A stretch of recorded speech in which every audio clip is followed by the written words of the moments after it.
Ladies and gentlemen, it's me, James Sweeney, coming at you this Tuesday afternoon from the balcony overlooking the floor of the New York Stock Exchange. But the other balcony, the balcony from back in the day, we're on the other side of the New York Stock Exchange. And yes, I'm full of energy after recouping from a weekend in New Orleans, Louisiana. I'm ready to get this started. You know what time it is. It's 4 o'clock. The markets, they're about to close. I'm back and I'm ready. It's time for happy hour here in the Big Apple.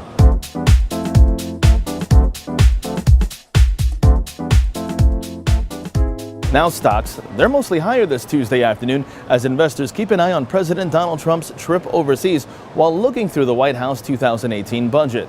Let's first begin with the president who met with Palestinian President Mahmoud Abbas and also met with Israeli Prime Minister Benjamin Netanyahu. The U.S. president will be in Europe for the rest of his trip. Wall Street also paying attention to the White House's proposed budget for next year. And the White House is seeking to cut federal spending by $3.6 trillion over the next 10 years. However, the budget also assumes the administration will be able to lower taxes for businesses and households. We'll see.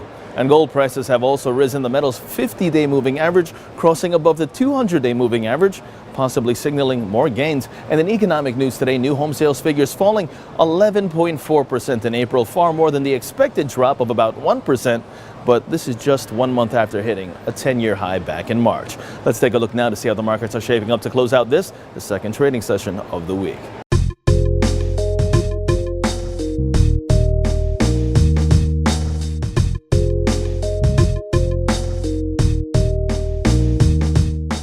And today we conclude on a somber note. Over in Europe, in the UK, there was an attack that killed at least 22 people and injured dozens at an Ariana Grande concert in Manchester, England.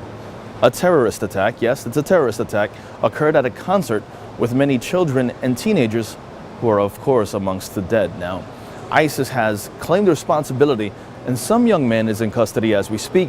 However, I usually don't do this, but I've got to say the following. When a parent sends their child to a concert for a pop star, a pop act, the last thing anyone should worry about is a terror attack targeted at teenagers and children.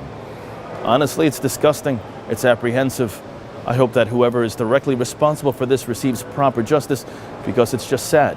These were just children or even parental chaperones. And to carry out such an act, pure evil, has no place in this world.